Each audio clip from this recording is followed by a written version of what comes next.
ہر قسم کے روحانی جسمانی مسائل اور وظائف کے لیے پیر اقبال قریشی چینل کو سبسکرائب کریں۔ نحمده ونصلي ونسلم على رسوله الكريم اما بعد فاعوذ بالله من الشيطان الرجيم بسم الله الرحمن الرحيم انا نحن نزلنا الذكر وانا له لحافظون صدق الله العظيم۔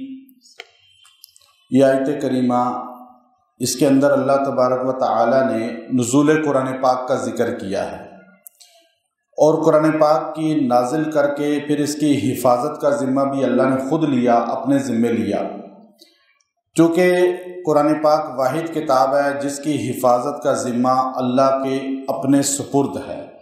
جو آدمی اگر اپنے گھر سے یا دکان سے، دفتر سے، زمین سے، کسی جگہ سے بھی پریشان ہو کہ وہاں پہ نقصان کا خدشہ ہے، اس کے لیے اس آیت کو اللہ نے بڑا تیر بہدف بنایا۔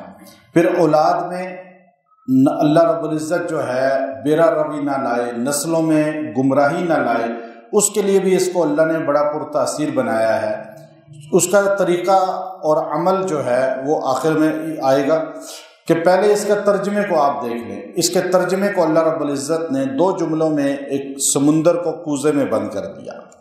یہ امت محمدیہ پر اللہ کا احسانات ہے اور بہت بڑا احسان ہے۔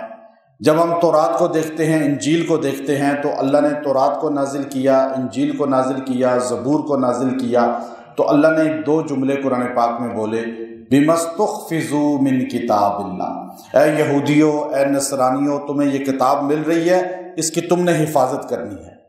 اب ان کو کہا کہ تم نے حفاظت کرنی ہے، انہوں نے حفاظت نہیں کی۔ آج اصلی حالت میں نہ دین موسوی ہے نہ دین عیسوی ہے، لیکن جب قرآن پاک کی باری آتی ہے، اللہ نے نہیں کہا اے امت محمد بِمَسْتُخْفِزُوا مِن کتاب اللہ، اس کتاب کو پکڑ لو اور تم نے حفاظت کرنی ہے۔ ایسا نہیں ہوا۔ اللہ تبارک و تعالی نے ارشاد فرمایا، انا نحن نزلنا الذکر، بے شک میں خود اس کو نازل کرنے والا ہوں۔ ذکر کو پچھلی آیت میں بھی ذکر قرآن کو کہا، قرآن حکیم کو میں خود نازل کرنے والا ہوں۔ وَإِنَّا لَهُ لَحَافِظُونَ، اور میں نازل بھی خود کرنے والا ہوں اور اس کی حفاظت بھی میں خود کرنے والا ہوں۔ اب اللہ نے اس کی حفاظت کی ذمہ داری خود لی اور کہا کہ اب یہ قرآن جو ہے تمہارے پاس ہے۔ اب اگر تم یہ چاہتے ہو کہ دنیا میں کون سا مذہب ٹھیک ہے، کون سا مذہب کا نام لینے والے ٹھیک ہیں، تو تمہیں صرف یہ دیکھنا اور کوئی چیز نہ دیکھو، کوئی بھی چیز میں ریسرچ نہ کرو، صرف ایک کتاب اللہ میں ریسرچ کرو کہ آسمانی کتابیں جتنی نازل ہوئی ہیں ان میں سے کوئی بھی اصلی حالت میں محفوظ نہیں ہے ما سوائے قرآن پاک کے۔ یہی جو ہے اس وقت جو ہے بہت بڑا اللہ کی طرف سے چیلنج ہے۔ پہلے اللہ نے کہا ایک آیت لے آؤ، پھر کہا ایک سورت لے آؤ، پھر کہا بعشر سور، پھر فرمایا اللہ فاتو بآیہ، ایک آیت لے آؤ، فاتو بسورہ، ایک سورہ لے آؤ، پھر فرمایا بعشر، 10واں حصہ قرآن کا لے آؤ۔ تینوں چیلنج فیل، کوئی نہیں لا سکا۔ پھر اللہ نے کہا اس کی حفاظت کی میں ذمہ داری لیتا ہوں۔ تم ساری دنیا جو ہے قرآن پاک کو ترمیم کر کے، تحریف کر کے، بدل کے بیچنا چاہے، دنیا میں کوئی مسلمان اس قرآن پاک کو اپنے گھر میں رکھنے کو تیار نہیں ہوگا۔ اور یہی بات امام قرطبی رحمۃ اللہ علیہ نے اپنی تفسیر قرطبی کے اندر لکھی، بڑا واقعہ لکھا اور سند متصل کے ساتھ لکھا، اور اس کے راوی یحییٰ بن اقسم رحمۃ اللہ علیہ بڑے کبیر بزرگ ہیں، اور وہ بزرگ فرماتے ہیں کہ مامون الرشید بادشاہ اپنے دربار میں سارے اہل علم کو بلاتا تھا، اکثر محفل ہوتی تھی، ہر مذہب والا آ کے بحث کرتا تھا، دلائل دیتا تھا، ہر مذہب کو اجازت تھی، کافر بھی آتے تھے، نصرانی، یہودی، مجوسی، ہندو، سکھ، سارے آتے تھے، اور یہاں تک کہ ہر مذہب والا آ کے اپنے مذہب کے دلائل دیتا تھا، اہل ایمان اپنے دلائل دیتے تھے۔ ایک بڑا یہودی آیا اور بڑے ٹاپ کا یہودی تھا اور بڑا ذہین فتین یہودی تھا، اس نے آ کے ایسی علمی گفتگو کی کہ اس کی دھاک بیٹھ گئی۔ محمود الرشید نے جاتے ہوئے اس سے کہا کہ اگر تو مسلمان ہو جا تو میں تجھے بڑا انعام دوں گا، تجھے اپنے قرب بھی دوں گا، چونکہ تو بڑا قابل آدمی اور تو پھر بھی کفر پہ قائم ہے۔ اس نے کہا نہیں، میں دین موسوی کو حق سمجھتا ہوں اور دین محمد صلی اللہ علیہ وسلم کو حق نہیں سمجھتا، تو میں اس لیے قائم ہوں۔ بادشاہ نے کہا ٹھیک ہے، اپنی مرضی تمہاری۔ وہ چلا گیا۔ 1 سال بعد پھر وہاں محفل ہوئی اور جلسہ منعقد ہوا دربار کے اندر، وہی آیا یہودی، اور اس وقت اس کا حلیہ چین تھا، جیسے ابھی امریکہ میں وہاں کا سب سے بڑا پادری مسلمان ہو گیا، اور اس نے کیسے اعلان کیا کہ میں صرف قرآن پڑھ کے مسلمان ہوا، صرف قرآن پڑھ کے۔ ابھی کی بات ہے، پورے امریکہ میں ہلچل مچی ہوئی ہے۔ تو یہی اس نے کیا، اس نے کہا میں جو ہے مناظرہ کیا اور سارے باطل کو اس نے زج کر دیا، ڈاؤن کر دیا۔ مامون الرشید نے کہا کہ میں نے تجھے اتنا لالچ دیا، پیسے کا کہا، تو نے کلمہ نہیں پڑھا، ابھی تو مسلمان ہو کے آ گیا، وجہ کیا ہوئی؟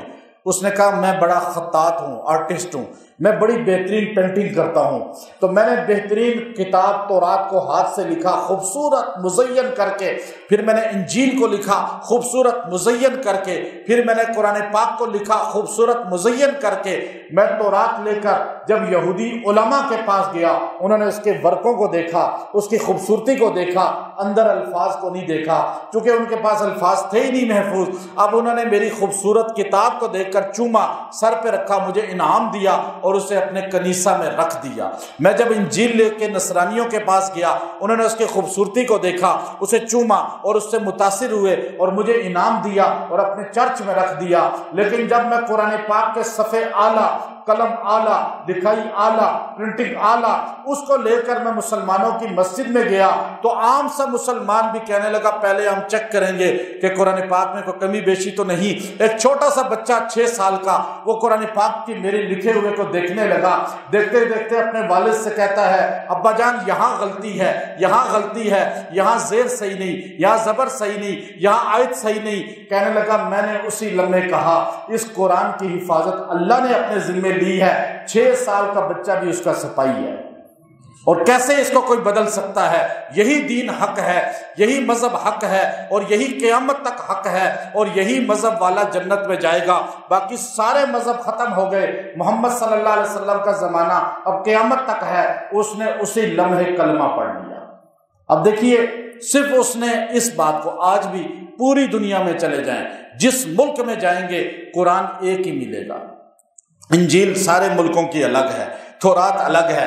اللہ نے کہا اِنَّا لَهُ لَحَافِظُونَ۔ پھر یحییٰ بن اقسم رحمۃ اللہ علیہ کہتے ہیں کہ میں یہاں سے حج پہ گیا اور میں مکہ مکرمہ میں پہنچا تو وہاں یحییٰ بن اقسم کہتے ہیں میں سفیان بن عیینہ رحمۃ اللہ علیہ ولی وقت ہیں ان کو ملا۔ میں نے ان کو کہا جی اس طرح واقعہ پیش آیا ہے، انہوں نے کہا بالکل صحیح ہے، اللہ کا قرآن کہتا ہے کہ جو ہے اس کی حفاظت میرے ذمہ ہے، وَإِنَّ لَهُ لَحَافِظُونَ، تو کون اسے بدل سکتا ہے؟ تو اس لیے اللہ نے یہ ذمہ لیا۔ اب جو آدمی یہ چاہے کہ میرا مال، میری جان، میرا گھر، میری گاڑی، کسی چیز کو بھی چھوڑ کے جاتا ہے، 7 بار اس آیت کو پڑھ کے اس پہ پھونک کے چلا جائے، اللہ اس کی حفاظت کرے گا۔ جہاں بھی جائے گا پھونک کے چلا جائے، حفاظت میں ہو جائے گی۔ اپنے اوپر روزانہ 7 بار پھونک لے گا، بیرا روی سے بھی حفاظت ہوگی، وسوسوں سے بھی حفاظت ہوگی، شیطان کے وار سے بھی حفاظت ہوگی، دشمن کے وار سے بھی حفاظت ہوگی، جن اور جادو سے بھی حفاظت ہوگی۔ اور اگر اولاد کو ہر مہینے 70 بار دم کر کے پلا دیں گے،